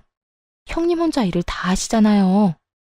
끝까지 입 바른 소리를 하자 시모는 빤히 쳐다보다가 이내 콧방귀를 뀌었어요. 그때부터 은근히 저를 괴롭히기 시작했고요. 형님은 왜 그랬냐면서 걱정했지만 차라리 같이 미움받는 쪽이 나을 것 같았어요. 그런데 예상 밖으로 시모는 시댁을 벗어나서까지 괴롭히려고 들더군요. 우선 그날 집에 돌아오자마자 남편에게 시댁에서의 일을 여과 없이 말했습니다. 바로 말해놓는 게 나중에 탈이 나지 않을 것 같았거든요. 남편은 곧바로 저를 혼자 두고 자리를 비워서 미안하다고 사과는 했지만 시댁에 자주 갈 일 없으니 한 번만 참아달라는 부탁을 하더군요. 아무리 남편의 잘못이 아니라지만 대충 넘어가려는 느낌이라 영 찝찝했어요. 그래서 되도록 시댁에 가지 않으려고 필사적으로 노력했습니다. 이번 주 주말에 엄마가 한번 오래. 갑자기? 왜? 어? 뭐 아들 보고 싶은데 이유 있으시겠어? 그래? 잘 다녀와. 나도 친정에 다녀와야겠다. 장모님이 당신 보고 오래? 아니? 그런 말씀 없으셨는데? 그럼 왜 가? 어머님이랑 똑같지. 우리 엄마 아빠도 딸 보고 싶은데 이유 있겠어? 잠깐만. 당신 지금 내가 우리 집 간다니까 당신도 친정에 간다는 거잖아. 좀 유치하네. 부부는 일심동체 함께 움직여야지. 원래 여자는 남편 가는 곳 따라가는 거야. 자기가 그때 나보고 시댁에는 자주 갈 일 없을 거라며 부부가 일심동체면 나랑 우리 집 같이 가면 되겠다. 진짜 치사하게 그럴 거야? 우리 엄마가 뭐 잡아먹어? 진짜 중요한 날 아니고서야 시댁에 갈 필요 없다며. 그러자 남편은 할 말이 없으니 입을 꾹 다물더라고요. 하지만 생각이 짧았던 걸까요? 시댁에 남편만 보내니까 시모가 엄청 약올랐나 봐요. 그 이후로 가게에 찾아오는 깜짝 이벤트를 준비하셨더라고요. 어머님, 여긴 어쩐 일이세요? 어쩐 일이긴 보고 싶어서 겸사겸사 왔지. 넌 어떻게 통 얼굴을 안 비추니?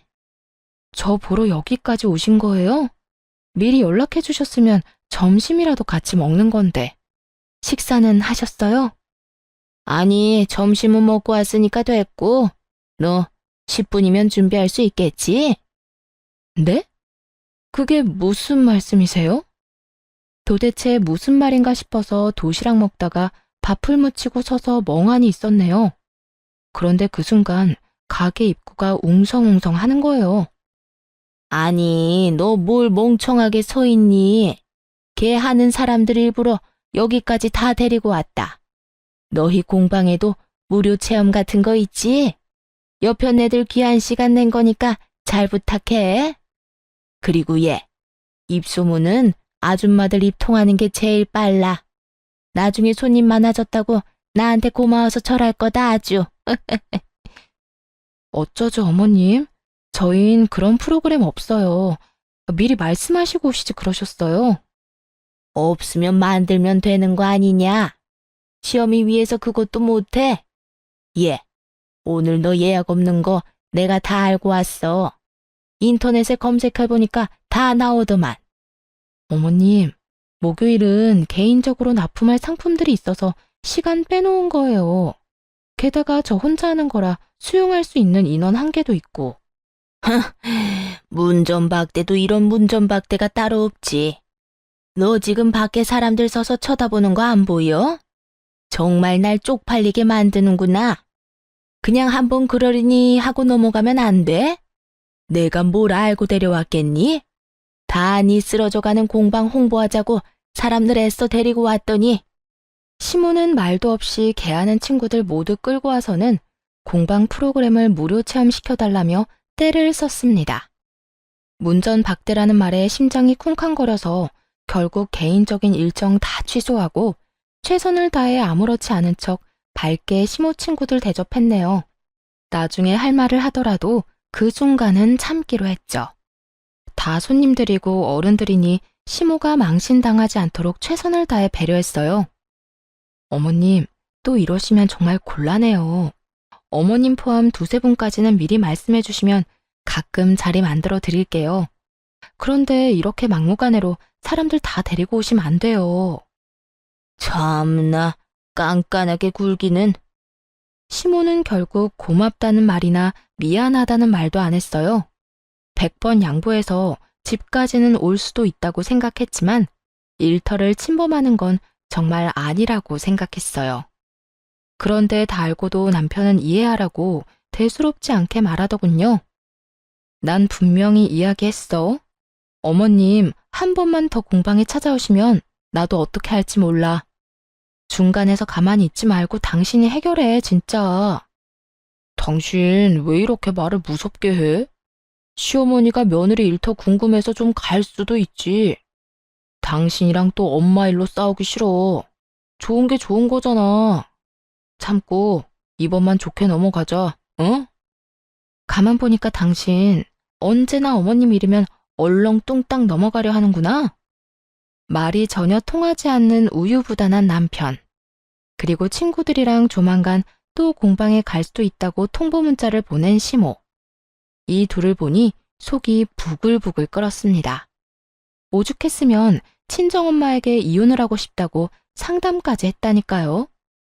엄마, 내가 아무리 남편한테 중간에서 역할 똑바로 하라고 말해도 소용없어. 어머님도 너무 뻔뻔해서 대화가 전혀 안 통하고. 금요일에 이혼 전문 변호사랑 상담해 보려고. 아니, 안싸도는 왜 나서서 조용히 잘 살고 있는 부부 이혼을 조장한다니? 그렇게 안 봤는데 심보가 고약하네. 딸, 우선 딱 3번까지만 참아봐. 그 이상을 넘으면 가차없이 버리는 거고. 일단 엄마가 한번 나서야겠네. 황서방이 지금 무슨 상황인지 알게끔 정신부터 차리게 해줘야겠어. 엄마는 본때를 보여주겠다며 아빠를 데리고 남편이 운영하는 식당에 찾아갔습니다. 물론 시모가 한 것처럼 친구들을 데리고 연락 없이 들이닥쳤죠. 그리고 나중에 속 시원한 얼굴로 후기를 말씀해 주셨는데 아주 쌤통이었어요. 황서방, 나왔네. 장모님? 갑자기 어쩐 일이세요? 어쩐 일이긴, 자네 보고 싶어서 왔지. 미리 연락 주시고 오셨으면 좋았을 텐데. 에이, 이 사람아. 가족끼리 무슨 연락이야. 그냥 오다 가다 들러서 한 끼 먹고 가는 거지. 게다가 황서방 식당은 브레이크 타임도 없지 않나. 그렇긴 한데 보통 이때는 점심 장사 끝나고 숨 돌리는 시간이거든요. 그래도 오셨으니까 제가 금방 맛있게 해드릴게요. 그럼 오늘 밥은 황서방이 사주는 건가? 아유, 장모님, 당연한 말씀을 하세요. 여기까지 오셨는데 사위가 어떻게 밥값을 받아요? 그래? 좀 많이 먹을 것 같은데. 장인어른도 오셨어요? 그럼 나 혼자 왔겠어? 어서들 들어와. 아니, 우리 골프 모임 사람들이 황서방 가게 하도 궁금하대서 다 데리고 왔지. 에? 걱정 마. 저 사람들 중에 유명한 블로거도 있거든. 자네 식당 홍보 아주 잘해줄 거야. 아이고, 우리 사위가 오늘 쏜다네. 먹고 싶은 거 걱정하지 말고 다 시켜. 남편은 10명 정도 되는 부모님 손님들을 대접하다가 아무리 생각해도 분했는지 저에게 전화를 했어요. 정말 너무한 거 아니야? 장모님이랑 장인어른 골프 모임 사람들 다 데리고 식사하러 오셨어. 이 시국에 자영업 하는 사이 생각하면 이러시면 안 되는 거잖아. 아니 여보, 식당에 밥 먹으러 가는데 뭐 문제 있어? 문제가 있냐니. 난 장모님 혼자 오신 줄 알고 계산하지 말라고 한 거지. 그런데 갑자기 우르르 몰려오더니 사위가 쏘는 음식이라 선언하시는 거야. 그때부터 사람들 공짜라고 아주 신나서 여러 음식 주문해서 먹는데 아우 저게 다 얼마야 진짜. 아니 우리 엄마도 공짜로 안 먹는데 장모님 장인어른 정말 너무하신 거 아니야? 우리 엄마는 말이야 친구분들 데리고 와도 칼같이 계산하셔. 나도 어머님이랑 어머님 친구분들이 갑자기 공방에 오셨을 때 돈 안 받았어. 열심히 공방 프로그램 체험시켜드리고 선물도 나눠드렸는데 다 무료였다고. 혹시 나 그때 돈 받아야 하는 거였어? 뭐? 아, 알겠어. 그럼 어머님께 입금해달라고 해야겠네. 설마 너 지금 일부러 이러는 거야? 혹시 똑같이 해달라고 장모님한테 부탁했어? 딱히 그런 건 아닌데 신기하게 비슷한 상황이긴 하지. 아이 참 어쩌겠어. 우리가 어른들께 맞춰가야지. 당신이 좀 참아. 좋은 게 좋은 거잖아. 안 그래? 남편과 똑같이 사람 좋은 척 굴자 수화기 너머로 안절부절 못하는 남편의 반응이 느껴졌어요. 황서방, 뭐 하나? 여기서 주문 더 받아야지. 어떻게 해? 사람들 맛있다고 난리야. 네, 장모님. 집사람이랑 통화 중인데 금방 가겠습니다. 그래, 그래. 아유, 입맛에 맞는지 다들 내일 또 오자고 난리야. 네? 내일 또요? 아, 당신 방금 들었지? 응, 그게 뭐? 어머님도 친구들이랑 또 공방 오겠다고 문자하셨어. 나는 어머님 모시고 당신은 우리 엄마 아빠 모시면 되겠네. 내가 진짜 잘못했어. 미안해. 엄마한테 당신 공방 앞으로 절대 가지 말라고 할게. 응? 그래? 알겠어. 그럼 고맙고. 그렇게 말해도 들은 척도 안 하던 남편은 자기가 불리해지니 그제야 나서더군요. 당연히 친정 부모님은 그날 밥값 다 계산하시고 가셨습니다. 돈이 없는 것도 아닌데 힘들게 일하는 사위한테 어찌 얻어먹겠냐고 덧붙이시면서요. 아마 남편은 속으로 엄청 찔렸을 거예요. 집에 돌아와서도 아무 말 못하고 제 눈치 보더라고요. 그 이후로 정말 거짓말처럼 시모의 괴롭힘은 사라졌습니다. 그새 남편한테 일렀냐며 연락이 올 줄 알았는데 그런 것도 없이 평화로웠죠. 아무리 심보 못난 시모라 해도 자기 자식 힘든 건 싫은 모양이죠. 하지만 저는 이미 그때 이후로 남편에게 정이 확 떨어졌어요. 그래서 마음속으로 서서히 이혼을 결심하고 있었죠. 그러던 중 시댁에 안 좋은 일이 생겨버렸습니다. 다름 아니라 교통사고가 나서 아주버님의 하반신이 마비됐거든요. 이 때문에 남편에게 이혼에 대한 이야기를 꺼낼 타이밍을 놓쳐버렸어요. 아이고, 이게 무슨 일이야 정말. 우리 장남 앞으로 어떡하니?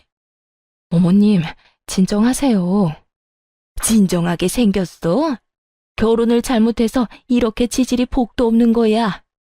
결혼만 잘했어도 인생 잘 풀릴 사주라고 내 아들이. 그 말을 끝으로 원망스럽게 형님을 노려보는 시모였습니다. 이젠 하다하다 말도 안 되는 이유로 형님께 화풀이를 하더군요. 어머니, 저 괜찮으니까 이제 그만 돌아가세요. 이 사람이 제일 고생하는데 어떻게 그런 식으로 말씀하세요? 그것도 식구들 다 있는 앞에서. 속상해서 그랬다, 속상해서. 형, 엄마한테 왜 그래? 힘든 건 알지만 선은 지키자. 지금 네 형수 얼굴 반쪽 된 건 안 보여? 병문안 왔으면 그냥 조용히 있다 가든가. 가족이라는 사람들이 어떻게 이래? 특히 어머니는 그러시면 안 되죠. 이 사람이 그동안 어떻게 했는데? 여보, 진정해. 당신 아직 몸 안 좋잖아. 다들 당장 나가라고요. 가장 힘든 건 다친 아주버님과 비통한 형님일 텐데 그 앞에서도 비인간적으로 행동하는 남편과 시모를 보니 숨이 다 막히더라고요. 어서 여길 벗어나야겠다는 결심을 하고 그때부터 본격적으로 이혼 준비를 했습니다. 그러면서도 형님과 아주버님을 챙기러 병원에 자주 들렀어요. 냉정하게 말하자면 이혼하는 동시에 남이 될 관계였지만 계속 신경 쓰이더군요. 동서, 이렇게 매번 와줘서 정말 고마워. 에이, 오다 가다 들르는 게 뭐가 어렵다고요. 그런데 저희 남편이랑 어머님이 병원에 한 번씩 오기는 하나요? 그때 남편이 한 소리에서 기분이 상했나 봐. 차라리 안 오는 게 나은 건가 싶다가도 남편 생각하면 가끔이라도 와줬으면 하는데 그때 이후로 서방님도 어머님도 안 오시네. 그래도 이렇게 가끔 동서가 와줘서 얼마나 힘이 되는지 몰라. 형님, 얼굴이 많이 수척해요. 밥은 잘 챙겨 드시고 계신 거죠? 이럴 때일수록 식사는 거르시면 안 돼요. 그게 사실 동서, 이런 말 꺼내서 정말 미안한데 혹시 병원비 모자라세요? 제가 전부까지는 아니더라도 조금은 도와드릴 수 있어요. 그러니까 너무 걱정하지 마세요. 그 말에 그늘진 형님의 얼굴이 밝아지더니 딱 40만 원만 빌려달라고 하더군요. 고등학생 시조카 수학여행비랑 용돈이 당장 필요한데 병원비 정산하고 이것저것 계산하고 나면 여유가 없었나 봐요. 못 받을 돈이라 생각하고 몇백은 드릴 각오를 했는데 40만 원에 손을 벌벌 떨며 고맙다고 우는 형님을 보고 같이 울었네요. 그런데 동서, 입금이 잘못된 것 같아. 500만 원이 들어왔는데? 아이고, 내가 얼른 다시 입금해 줄게. 형님, 진작 눈치채고 도와드렸어야 했는데 죄송해요. 수영이한테 수학여행 잘 다녀오라고 전해주실래요? 입금은 제대로 한 거 맞아요. 저 만약 형님 없었으면 어머님 심술 때문에 바로 도망갔을 거예요. 형님이 잘해줘서 그나마 버텼는데 아무튼 감사했어요. 형님은 그런 제 말이 이상했는지 혹시 남편이랑 무슨 일 있냐고 물었어요. 그래서 솔직하게 이혼을 준비하고 있다고 말했습니다. 그러자 형님은 깜짝 놀랄 이야기를 했어요. 우리가 어머님 심술 참은 것도 다 이민 가면 안 보고 사니까 그런 거였어.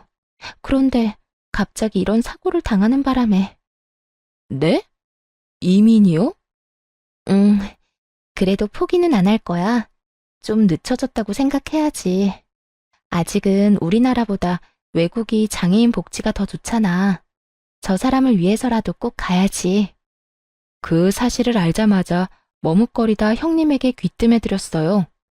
사실 남편이랑 각각 500만 원씩 해서 1000만 원 맞춰서 드리고 싶었는데 남편이 절대 못 준다고 질색했다고요. 동생으로서 어릴 때부터 지금까지 받은 게 많으면서 한순간에 남이라도 된 듯 구는 남편 보고 더 빨리 이혼하고 싶더라고요. 나 역시 오랜 세월 어머님이랑 도련님을 봐왔잖아. 그래서 제발 내 밑으로 사람이 들어오지 않길 바랬어. 그런데 이렇게 착한 동서가 들어와서 얼마나 맘에 걸렸는지 몰라. 알고 보니 남편은 어머님보다 더하면 더했지 덜하진 않다고 합니다. 시모에게 밉보인 형수를 가정부쯤으로 알고 뒤에서 막대했다고 하네요. 생각보다도 더 구제불능이었나 봐요. 당신이 병원에 뭐하러 가? 나도 안 가는데. 그러니까 당신이 안 가니까 나라도 간 거지. 야, 혹시라도 나중에 친정 식구 아프다고 돈 갖다 바칠 생각하지 마라. 나도 우리 형한테 돈 안 줬으니까 말이야. 뭐? 조금도 안 도와드렸다고? 진짜야. 나 형한테 돈 한 푼도 안 줬어. 형수한테 전화해서 물어볼래? 형수가 우는 소리 하길래 형이 무슨 수로 갚겠냐고 냉정하게 전화 끊어버렸거든. 자랑이다. 당신 형이 그렇게 다쳤는데 돕고 싶은 마음이 전혀 안 생겨? 동생이 되어가지고 어떻게 그래? 어휴, 그렇게 감정적으로 굴다가는 거짓골 못 면해. 아무리 가족이라도 금전적 거래는 하는 게 아니라고. 돈이 아까워서 그러는 게 아니라 내 원칙이 그래. 그 원칙 결혼 전에 좀 알려주지 그랬어. 뭐? 당신 요새 좀 이상하다. 내가 이상해? 아니, 당신을 좀 되돌아봐. 내가 아플 때는 과연 어떻게 나올까 궁금하네. 에이, 재수없게 그런 말을 왜 해? 당신 건강하잖아. 그렇게 따지면 아주버님은 뭐 건강하지 않으셨어? 한참 싸우다가 인성 모자란 남편놈을 못 알아보고 결혼한 게 내 죄다 싶었어요. 더 이상은 시간 낭비라는 생각이 들어 그만 입을 다물었네요. 이혼 통보하기 전까지는 조용히 있는 게 낫겠다고 생각했거든요. 형님께 500만 원 드린 것도 알았다가는 무슨 난리를 피울지 모르니 말 안 했고요. 시간이 흘러 아주버님이 태어날 즈음이 되어서야 시모가 등장하더군요. 고생이란 고생은 형님 혼자 다 했는데 혼자서 뒷북을 엄청 치더라고요. 내 자식이 너무 불쌍하다며 엄청 징징거리는데 그 착하던 형님이 얼마나 마음고생하고 힘들었으면 시모한테 화를 다 냈다니까요. 아이고, 불쌍한 내 새끼. 이게 다 부인 복이 없어서 그런 거야. 결혼을 좀 다른 사람이랑 했으면 팔자가 바뀌었으려나? 어머니, 제발요. 잠시만 여보. 어머님, 제발 좀 그만 징징거리세요. 지금 제일 힘든 사람이 어머님 같아요? 아니요, 저 사람이랑 저예요. 저도 충분히 힘들다고요. 지금까지 코빼기도 안 보이시다가 태어날 때는 또 왜 오신 거예요? 도와주실 거 아니면 이만 돌아가 주세요. 뭐? 너 제정신이니? 지금 그게 무슨 말버릇이야? 어머님, 나중에 후회하실 행동 그만 좀 하시라는 거죠. 언제까지 들들 볶으실 건데요? 따지고 보면 이 사람이 부인복 없는 게 아니라 제가 남편복 없는 거죠. 어머어머, 보자 하니까 저게. 형님의 말에 도저히 참을 수 없어서 웃음이 작게 터졌습니다. 시모가 눈치를 주며 눈을 부라렸지만 아랑곳하지 않았어요. 모처럼 형님의 한 방이 너무 속 시원했거든요. 눈을 씻고 봐도 자기 편이 없는 것 같자 시모는 금방 눈물을 그치고 일어나더군요. 눈물 쇼하러 온 중견 여배우라도 되는 줄 알았네요. 그쯤 되니 정말 아들 걱정은 하는 건지도 의문이었어요. 아주버님은 벙쪄 있다가 웃으면서 형님께 앞으로도 그렇게 큰 소리치라고 했어요. 그런데 인생에 계속 안 좋은 일만 일어나는 건 정말 아니더라고요. 그 해에 사고로 너무 힘들었던 형님네 가족에게 무슨 일이 일어난 줄 아세요? 형님이 산 복권이 1등에 당첨되면서 하루아침에 돈방석에 앉은 거 있죠? 시모는 소식 듣고 내 아들 신분 상승했다며 엄청 좋아했지만 저는 또 형님이 호구처럼 돈이라도 뜯기진 않을까 걱정했습니다. 아니나 다를까 시모는 김칫국부터 마시고 있었어요. 갑자기 연락해서는 저와 남편을 불러서 하는 말이 가관이었습니다. 우리 장남이 태어난 지 얼마나 됐니? 더 빨리 신경 썼어야 했는데 이제라도 다 같이 힘을 모아 한상 대접해야지. 1등 금액이 어마어마하던데 나도 말년에 팔 쭉 뻗고 살겠구나. 뭐 하고 서 있어? 얼른 음식 해야지. 네? 제가요? 그럼 내가 하리? 아주버님과 형님을 초대했으니 도와서 음식 좀 하라는데 뭐 이거 해라 저거 해라 말만 해서 거의 저 혼자 다 한 격이었어요. 같이 온 남편도 전혀 도움이 안 됐죠. 힘들지? 그래도 어쩌겠니? 이제는 서열이 아주 달라졌어. 첫째 내한테 봉사하면서 살아야지. 그럼 콩고물이 얼마나 어떻게 떨어질지 누가 아니? 맞아. 조금 힘들더라도 자기가 고생해. 그동안 형수 혼자서 다 하던 거잖아. 진짜 엉망진창이네요. 뭐? 그게 무슨 말버릇이야? 아니, 어쩜 엄마나 아들이나 그렇게 염치 없이 구는 모습이 판박이에요? 당신 뭐라는 거야 지금? 개차반인 시모와 남편에게 질려서 뛰쳐나가려는데 마침 형님이 휠체어 태운 아주버님을 데리고 나타났습니다. 그러자 남편과 시모는 제게 언제 화를 냈냐는 듯 버선발로 형님과 아주버님을 맞이하며 살뜰히 대접하더군요. 형, 왔어? 몸은 좀 괜찮아? 근데 네가 언제부터 내 걱정했냐? 에이, 또 섭섭하게 뭘 그렇게 얘기해. 아이고, 예쁜 내 새끼들 왔어? 네? 제가 잘못 들었나 봐요, 어머님. 이제는 뭐 내 아들이나 너나 다 내 새끼지. 함께한 세월이 얼마나 흘렀냐? 긴 세월 네가 참 고생 많이 했다. 그래도 이렇게 고생 끝에 선물이 오는 법이야. 며느리 복 없다던 어머님이 그런 말씀하시니까 신기하네요. 그나저나 음식은 동서가 다 한 거죠? 응? 뭐, 그렇지. 첫째 너는 이제 편히 쉬면 돼. 동서, 고생했지? 미안해. 아니에요, 형님. 저는 괜찮아요. 형님은 당연히 저 혼자 고생했다는 걸 알아채고 고맙다고 인사하시더군요. 그래서 귓속말로 이게 마지막이라고 형님에게 말해드렸죠. 네가 둘째한테 정 미안하면 윗사람이 용돈도 챙겨주고 그러는 거야. 용돈이요? 네? 아니요. 저 그런 거 필요 없는데요. 둘째야, 너 쓸데없는 자존심 좀 부리지 마라. 그 고생을 했는데 마땅히 용돈 받을만 하지. 그리고 이참에 공방에서 돈 안 되는 일 하지 말고 첫째네 가서 일하는 게 어떻니? 첫째 너희는 이제 사람 부릴 여유는 되는 거 맞지? 가족끼리 돕고 살면 좋잖니. 아주버님네 가서 매주 청소 좀 하고 아주버님 케어를 도우라는 말이었어요. 그 말을 듣자마자 하마터면 상을 다 엎을 뻔했네요. 사람 면전에 대고 무시하는 것도 정도가 있잖아요. 어머님, 제가 어머님 전용 심부름 센터인가요? 아, 또 그놈의 콩고물 때문에 그러세요? 제발 며느리 좀 그만 괴롭히세요. 그런데 문제는 남편이었어요. 아무리 덜 떨어졌어도 그때만큼은 시모에게 화낼 줄 알았는데 오히려 시모의 의견에 수긍하며 제게 그 일을 시키려 들더군요. 엄마가 뭘 괴롭혔다고 그래? 아니, 가정부 할 사람 뭐 따로 있어? 이참에 돈 안 되는 공방 정리하고 좋잖아. 엄마가 당신 생각해서 말한 건데 왜 그렇게 예민하게 굴어? 막말로 우리 형이랑 형수님이 당신한테 힘든 일 시키겠냐고. 정말 미쳤구나. 당장 이혼해. 그동안 수도 없이 이혼 다짐했어. 때 되면 말하려고 참고 또 참은 거지. 돈에 눈먼 남편의 뺨을 때리고 드디어 이혼하자고 선언했어요.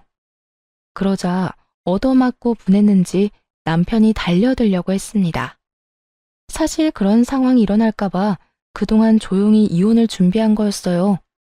일방적으로 이혼하자고 통보하면 남편이 무슨 짓을 할지 모르니까요. 그런데 그때 휠체어를 탄 아주버님이 남편에게 찬물을 확 부어버렸죠. 야, 너 언제 사람 될래? 아이씨, 형 미쳤어? 너 내가 몸이 이 모양이라서 찬물로 끝난 걸 다행으로 알아. 나 멀쩡했으면 벌써 이 전골에 네 얼굴 박았다. 아, 로또 됐다고 아주 기세등등하네. 결혼했으면 인간이 돼야 하잖아. 양심 없는 건 어머니 쏙 빼닮아서 그런 거야? 아니, 너는 혼낼 거면 네 동생만 야단치지 왜 날 끌어들여? 며느리들 앞에서 창피하게. 창피한 걸 아시는 분이 그동안 왜 그렇게 사셨어요? 저 정말 참을 만큼 참았어요. 그런데 더 이상 이 징그러운 집안에 못 있겠네요. 장남 너 복권 당첨됐으니 이제 식구들 등지고 살겠다 이거냐? 두 번 다시 어머니나 저놈이나 보기 싫으니까 알아서 잘 사세요. 저희 곧 이민 가거든요. 그리고 제가 당첨됐나요? 집사람이 당첨된 거죠. 항상 온화한 아주버님이었는데 그렇게까지 역정내시는 건 처음 봤습니다. 곧 이민 간다는 말에 시모는 개거품을 물고 말았죠. 뭐? 갑자기 무슨 이민이야? 한국인으로 태어났으면 한국에서 살아야지. 어미야, 네가 말해봐라. 이게 다 무슨 말이야? 네, 이민 갑니다, 저희. 어머님, 저희 벼랑 끝까지 몰려서 힘들 때 도와준 사람 동서뿐이었어요. 그런데 어떻게 동서한테 대놓고 가정부 운운하세요? 동서, 그때 500만 원 빌려줘서 정말 고마웠어. 수영이 수학여행비에 용돈하고도 많이 남아서 그 돈 감사히 잘 썼어.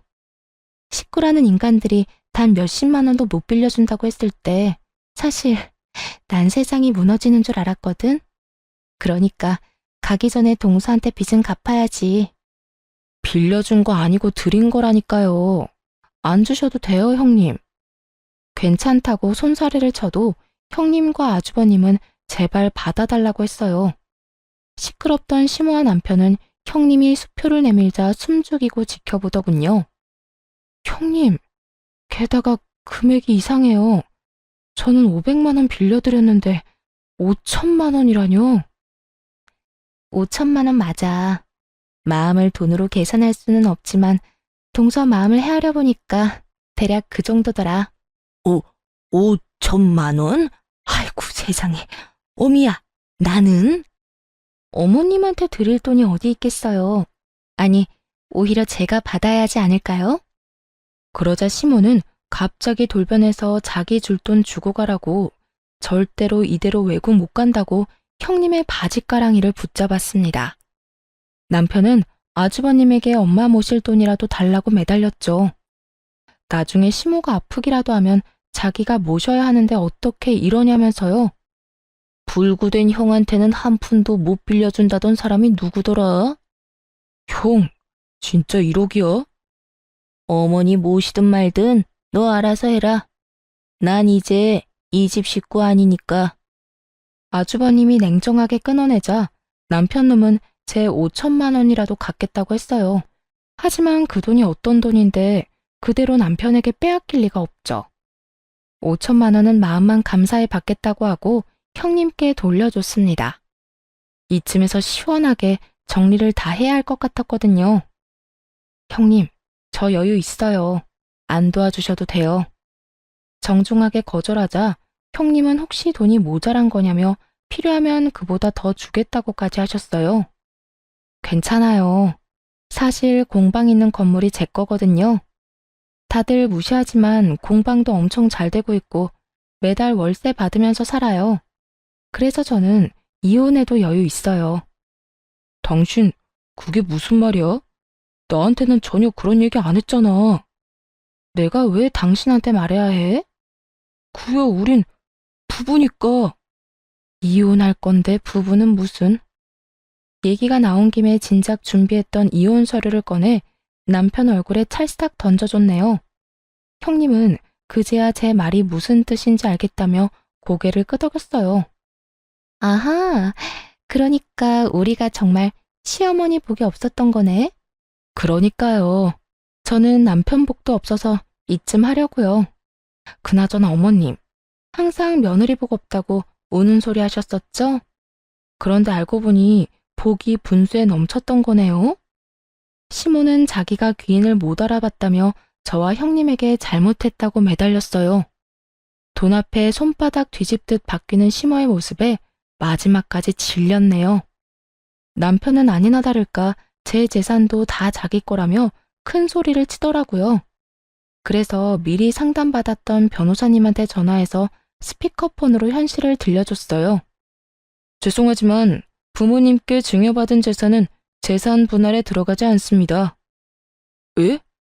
지금 이 사람 변호사라고 이쪽에 유리하게만 말하지 마세요. 못 믿겠으면 너도 변호사 고용해서 물어보든가. 참, 너 그럴 돈 없지? 인터넷에 검색해봐. 다 나와 있으니까. 여보, 나한테 어떻게 이래? 아이고, 멀쩡하던 집안이 아주 콩가루 집안이 됐네. 그 이후 형님네는 가족 전체가 이민 절차 밟고 있다고 해요. 저도 해외가 아주버님께는 훨씬 나을 거라고 생각합니다. 착하게 살았던 만큼 복을 받은 형님네, 앞으로도 행복하게 살았으면 좋겠어요. 또 저는 멍청한 남편과 고약한 시모에게서 벗어나 이혼하고 광명 찾았습니다. 깔끔하게 재산 한 푼 안 주고 헤어져 평화롭게 살고 있죠. 처음에 합의 이혼 절대 안 해주겠다며 고집 부리던 전 남편은 소송 시작하면 억대 위자료 물게 할 거라고 겁주니 금방 깨갱하고 물러나더군요. 아, 그리고 형님이 주신 5천만 원은 결국 받았어요. 안 받으면 진심으로 서운하다고 종잣돈으로 쓰라 해서 통장에 모셔놨습니다. 전 남편은 졸지에 이혼당하고 홀어머니 모시게 됐다며 시모 엄청 구박한다 들었어요. 밥값은 해야 하지 않겠냐고 자기 식당에 시모 불러서 일 시키는 것 같던데 아주 끝까지 이상한 놈인 것 같습니다. 뭐 전 시모 인성이 그러니 자업자득이라 할 수도 있겠네요. 이번 일로 정말 모든 일은 다 부메랑처럼 돌아온다는 걸 절실히 깨달았답니다. 긴 사연 들어주셔서 감사드려요. 좋은 하루 보내시길 바랍니다.